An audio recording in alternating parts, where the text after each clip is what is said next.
संदीप, मौसी ये मुझे क्या हो गया है? मौसी ने कहा, बात यह है बेटा, जहाँ तुम दोनों का एक्सीडेंट हुआ था वहाँ पर तुम और तुम्हारी माँ बहुत बुरी तरह से घायल हो चुके थे। पुलिस ने दोनों को हॉस्पिटल में भर्ती करवाया था। किस्मत से तुम्हारे मोबाइल पर मैंने उसी समय कॉल कर दिया था। वहाँ के लोगों ने उठाया और मुझे तुम दोनों का एड्रेस दिया। फिर मैं तुम्हारे पास आई। डॉक्टर ने तुम्हारा ऑपरेशन करने का बोला और बताया कि तुम्हारे मैन पार्ट पर चोट लग गई थी, जिससे तुम्हारा मैन पार्ट बेकार हो गया है। डॉक्टर ने तुम्हारा ऑपरेशन करके महिलाओं की तरह करने का सुझाव दिया और बोला इससे तुम्हें किन्नर बनने से अच्छा महिला बनकर रहना आसान होगा, क्योंकि अगर ऐसा नहीं किया गया तो भी तुम्हारे शरीर में महिला हार्मोन बनने लगेगा, जिससे कुछ बदलाव आ सकते हैं। दीप ने पूछा, माँ का क्या हुआ? मौसी, बेटा तुम्हारी माँ हॉस्पिटल में कुछ दिन जिंदा रही। ज़्यादा चोट लगने की वजह से उनकी मौत हो गई। उन्होंने जो भी तुम्हें और दीप्ति को अलग करने के लिए किया वह भी मुझे बताया। संदीप बहुत दुखी था। मौसी, खुद को संभालो बेटा, हम तुम्हारे साथ हैं। संदीप, लेकिन मैं कैसे जीऊँगा? तो मुझे ना मर्द समझ देखें या मुझे हिजड़ा कहें। मौसी, ऐसा कुछ नहीं होगा। तभी संदीप ने कहा, लेकिन मौसी, मैं कितने दिनों से बेहोश था। मौसी ने कहा, बेटा तुम 3 महीने से बेहोश थे। फिर संदीप के मौसा भी आ गए। उन्होंने संदीप का हाल चाल लिया। मौसा, संदीप बेटा तुम अभी यहीं हमारे घर में रहोगे। संदीप मान गया, क्योंकि उसका इस दुनिया में कोई नहीं था और अपनी पत्नी के पास इस मुँह से जाता ये बताने के लिए कि वह अब मर्द नहीं रहा। फिर संदीप को मौसी ने बोला, बेटे जो जिंदगी में होता है अच्छे के लिए होता है, अब सोचो आगे क्या करना है। संदीप ने कहा, मौसी मुझे नहीं मालूम क्या करना है, दिन आराम करना चाहता हूँ। मौसा, बेटा आराम तो करना पड़ेगा, क्योंकि अभी तुम पूरे ठीक नहीं हुए हो। पिछले साल ही उसकी शादी हुई थी जिसमें तुम अपनी माँ के साथ आए हुए थे। वह अपने घर चली गई है तो उसका कमरा खाली है। आज से तुम इसी कमरे में रहोगे। संदीप सो गया। संदीप के पास पहनने के लिए कपड़े नहीं थे। अगले 3 दिन तक संदीप घर में रहा, लेकिन घर में रहते हुए संदीप बोर हो चुका था और बेड से उठा और नहाने चला गया। अपने सारे कपड़े उतार दिए और पैरों के बीच मिला अंदर देखकर रोने लगा। फिर वह अपना मौसा का लोअर टी शर्ट पहन लिया। उसके मौसा बहुत मोटे और लंबे भी थे, जिसकी वजह से उसके कपड़े ढीले और बड़े पड़ रहे थे। संदीप बाहर आया। जब उसकी मौसी ने देखा तो हंसने लगी।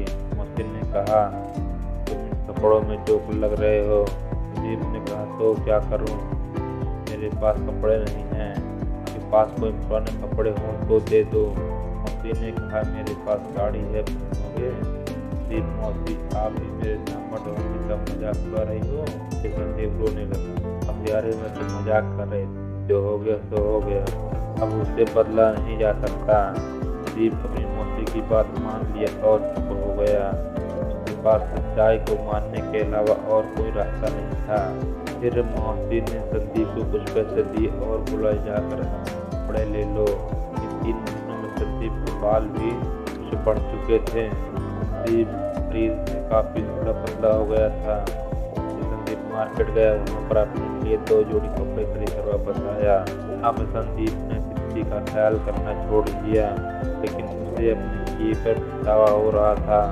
सारी मेरी गलती है, मैंने उसको बहुत रुलाया है, यह उसी का फल है। मौसी, बेटा क्या पता भगवान तुम्हें अपनी गलती सुधारने का मौका दे रहा हो। संदीप ने कहा, बाहर किसी को पता नहीं चलना चाहिए। मेरे पास मैन पार्ट नहीं है। मौसी, ठीक है। फिर धीरे दिन बीतने लगे, लेकिन संदीप अभी कम ही बाहर जाता। वह भी अपनी लाइफ में कंफर्टेबल होता जा रहा था। 2 महीने बाद उसकी बॉडी में कुछ बदलाव हो रहे थे। उसके शरीर पर बाल नहीं थे, जबकि दुर्घटना के पहले काफी बाल थे। उसका फीमेल पार्ट को छूने पर हॉर्न फील होता था। संदीप को लड़कियों की तरह बैठकर फील करना पड़ता। पैरों के बीच कुछ न होने से उसके चाल लड़कियों जैसी हो गई थी। संदीप और उसकी मौसी डॉक्टर के पास जाकर चेक करवाया। यह दूसरा डॉक्टर था। डॉक्टर ने सभी रिपोर्ट देखा और बताया संदीप का शरीर महिला हार्मोन से बना रहा है। कुछ महीनों में यह लड़की बन जाएगा। इसका डॉक्टर मेरा मैन पार्ट दोबारा लगा कर मुझे दोबारा मर्द बनाया जा सकता है। मुझे लड़की नहीं बननी। डॉक्टर ने कहा ऐसा नहीं हो सकता, अपने महिला की जिंदगी ही जीना पड़ेगा। तुम धीरे धीरे पूरी महिला बन जाओगे। मौसी ने कहा तो अब हमें क्या करना चाहिए? डॉक्टर ने कहा अब आप संदीप को महिला हार्मोन की दवाइयाँ तो इन्हें महिला बनने में कोई परेशानी ना हो। एक बात और, लड़कियों के कपड़े पहनाओ जिससे इनके अंदर की ही भावना खत्म हो, क्योंकि आगे चलकर इन्हें महिला बनकर ही जीना पड़ेगा। फिर दोनों घर चले गए। करीब 2 महीने बाद अब संदीप मौसी के साथ बाहर भी जाने लगा था। दवाइयाँ खाने से उसका शरीर बदलता जा रहा था। एक दिन सुबह जब संदीप नहाकर बाहर आया, उसने अपने कमर पर टॉवल लपेटा था, तभी उसकी मौसी आई। तुरंत संदीप के सीने पर दुपट्टा डाल दिया। मौसी ने कहा तुझे अपने शरीर पर जरा भी ध्यान नहीं। संदीप ने कहा क्या हुआ? उसकी मौसी ने कहा अब तुम लड़का नहीं लड़की बनने वाली हो, क्योंकि तुम्हारे सीने पर बार और पतली होती जा रही है। संदीप ने कहा हाँ, कुछ दिनों से मेरा जिस्म मुझे टाइट होने लगा है।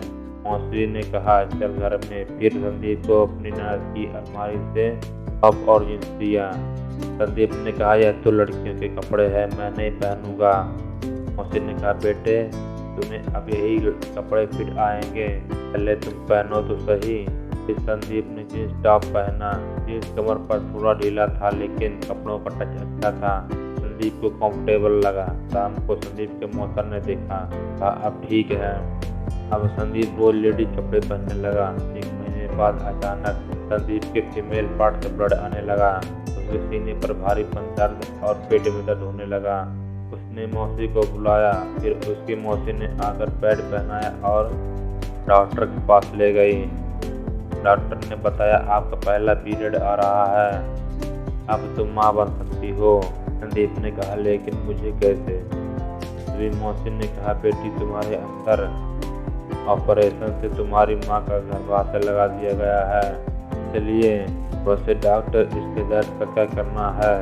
डॉक्टर ने कहा मैं दर्द का दवा दे रहा हूँ, और हाँ आज के बाद इसको बराबर करना चाहिए और नीचे ढीले कपड़े पहनाओ।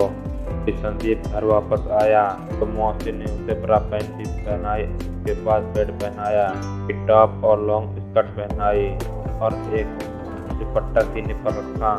संदीप जब खुद को आईने में देखा, चेहरे पर जरा भी बाल नहीं था और लंबे बाल की वजह से तो काफी हद तक लड़की लग रहा था।